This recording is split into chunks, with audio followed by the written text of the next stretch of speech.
రాజా విక్రమాదిత్య ఎప్పట్లాగానే ఈసారి కూడా మర్రి చెట్టు మీద కూర్చున్న బేతాళుడిని మీద కూర్చోపెట్టుకుంటాడు. అక్కడి నుంచి సాగుతాడు.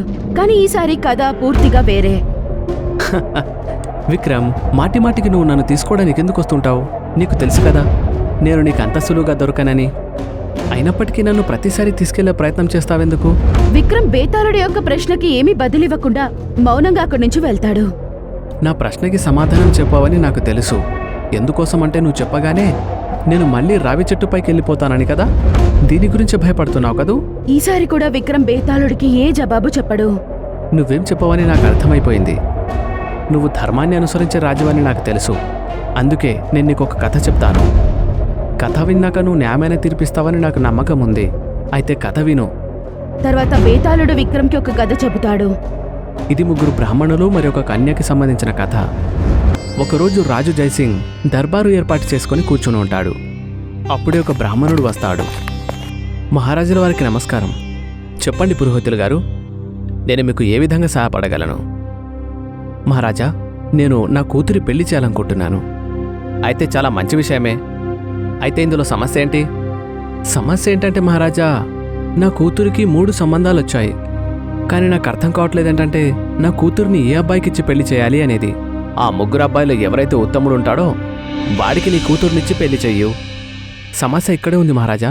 ఈ 3 వరుల్లో నుంచి మంచి వరుడు ఎవరనేది నాకేం అర్థం కావడం లేదు. బ్రాహ్మణుడి మాట విని రాజా జయసింగ్ ఆలోచనలో పడ్డాడు. ఆ 3 యువకులు ఎవరో మీరు నాకు చెప్పగలరా? అవును మహారాజా.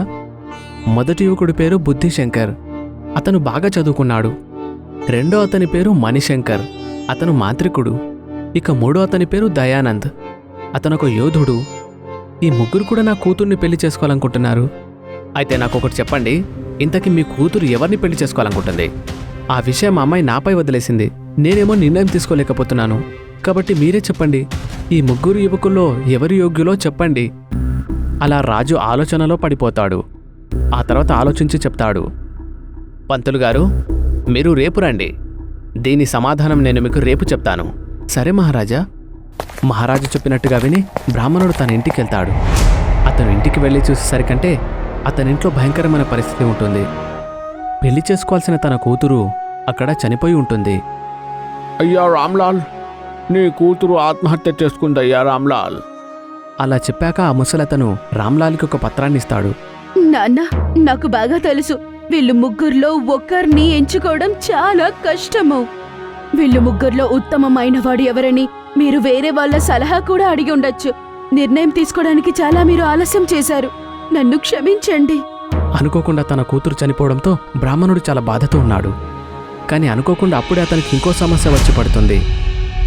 అయ్యా, నేనిప్పుడే సునీతని వివాహం ఆడాలనుకుంటున్నాను. నువ్విదేం చెప్తున్నావు? నా కూతురైతే మరణించింది కదా. నేను ఆమె శరీరాన్ని కాదండి, నేను ఆమె ఆత్మని ప్రేమిస్తున్నాను. అందుకే నేను చనిపోయిన సునీతని పెళ్లి చేసుకోవాలనుకుంటున్నాను. నేను కూడా సునీత యొక్క ఆత్మతో ప్రేమించాను. అందుకే నేను కూడా సునీతని పెళ్లి చేసుకోవాలనుకుంటున్నాను. నేను కూడా సునీతని పెళ్లి చేసుకోవాలనుకుంటున్నానండి.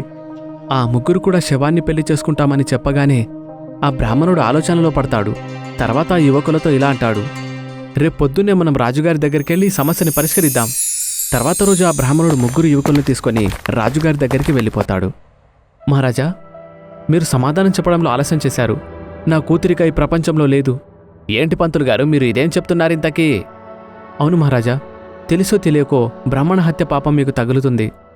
మీరు సరైన సమయానికి సమాధానం చెప్పుంటే ఈరోజు నా కూతురు ప్రాణాలతో ఉండేదండి. పంతులు గారు, నేను నిర్దోషిననే విషయం మీకెలాగో తెలుసు. కాబట్టి నాకు బ్రహ్మహత్య పాపం తగలకుండా చూడండి. అందుకే ఇప్పుడు మీ దగ్గరకొచ్చాను మహారాజా. ఈసారి మీరు గనక ఈ సమస్యను పరిష్కరిస్తే ఆ బ్రహ్మహత్య పాపం మీకు తాగకపోవచ్చు. నేనిప్పుడే ఈ సమస్యను పరిష్కరిస్తాను. దయచేసి ఆ సమస్య ఏంటో చెప్పండి. ప్రశ్నే అదేనండి. సందర్భం మారిపోయిందంతే. నాకు అర్థం కావట్లేదు పంతులు గారు. నా కూతురు చనిపోయిన తర్వాత కూడా ఈ 3 యువకులు ఆమెను పెళ్లి చేసుకోవాలనుకుంటున్నారు. ఇప్పుడు మీరే చెప్పండి మహారాజా, ఈ 3లో నా కూతురుని ఎవరిని పెళ్లి చేసుకోమంటారు? ఈ 3లో ఎవరు తమ్ములు? ఆ బ్రాహ్మణుడి మాట విన్నాక రాజు ఆలోచనలో పడిపోతాడు. ఆ తర్వాత రాజు ఆ 3 యువకుల్ని ప్రశ్నిస్తూ ఉంటాడు. మీ పేరు? నా పేరు బుద్ధిశంకర్ మహారాజా. బుద్ధిశంకర్, ఒక చనిపోయిన అమ్మాయిని మీరు ఎందుకు పెళ్లి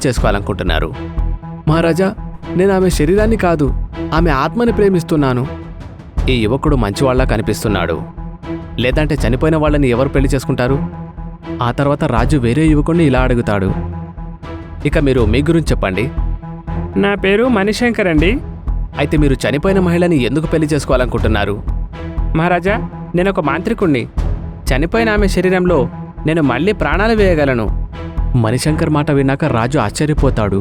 తర్వాత మూడో యువకుడిని ప్రశ్నిస్తాడు, నువ్వు చెప్పు యువక, ఇంతకీ చనిపోయిన అమ్మాయిని నువ్వెందుకు పెళ్లి చేసుకోవాలనుకుంటున్నావు?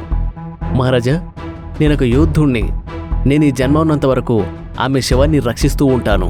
ఆమె మళ్ళీ జన్మిస్తే గనక అప్పుడు ఆమెతో కలిసి నేను జీవితాన్ని పంచుకుంటాను. అయితే చెప్పు రాజన్, ఈ ముగ్గురిట్లో ఎవరు యోగ్యులైన వారు?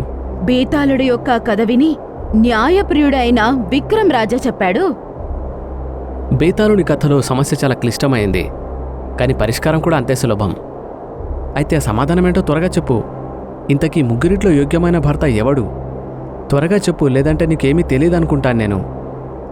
బేతాళ, బుద్ధిశంకరుడు సునీత యొక్క ఆత్మని ప్రేమిస్తున్నాడు. ఇక ఆత్మని ప్రేమించే వారికి శరీరంతో ఎలాంటి అవసరమూ లేదు. కాబట్టి బుద్ధిశంకరుడు యోగ్యుడు కాదు. మరి దయానందుడు యోగ్యుడా? లేదు, దయానంద్ కూడా వచ్చే జన్మ వరకు వేచి ఉంటానని చెప్పాడు. దేవుడు ప్రతి జన్మలో కొత్త శరీరాన్ని ఇస్తాడు. అందుకే దయానందుడు కూడా యోగ్యుడు కాదు. ఇక మిగిలింది మణిశంకర్. అతను తాంత్రికుడు. అతను ఈ జన్మలోనే సునీత యొక్క శరీరంలో ప్రాణం పోసి ఆమెని ప్రాణాలతో తీసుకొస్తాడు.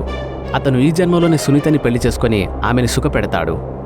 అందుకే నా దృష్టిలో తాంత్రికుడైన మణిశంకరే యోగ్యుడు. వా విక్రమ్, నిజంగా నువ్వు ధర్మబద్ధమైన రాజువే. నీ న్యాయాన్ని ఎవరూ అనుమానించరు. కానీ న్యాయం చెప్పేటప్పుడు నువ్వు ఒక విషయం మర్చిపోయావు. నువ్వు నోరు విప్పాల్సింది కాదు. నువ్వు చెప్పావు కాబట్టి నేను వెళ్ళిపోతున్నాను. అలా అని చెప్పి బేతాళుడు అక్కడ్నుంచి శ్మశానంలో ఉన్న ఆ చెట్టు మీదికి వెళ్ళిపోతాడు. ఆగు బేతాళ, నిన్ను తీసుకోకుండా నేను తిరిగి వెళ్ళే ప్రసక్తే లేదు. తిరిగి వెళ్ళిపో విక్రమ్, నేను నీకు అంత సులువుగా దొరకను. బేతాళుడు మళ్ళీ ఆ మర్రి చెట్టు మీదకే వెళ్ళి కూర్చుంటాడు. మీకు గనక మా వీడియో నచ్చింది అంటే ప్లీజ్ మా ఛానల్ ని సబ్స్క్రైబ్ చేయండి. అలాగే ఈ వీడియోని లైక్ చేయండి, అలాగే షేర్ కూడా చేయండి. ధన్యవాదములు.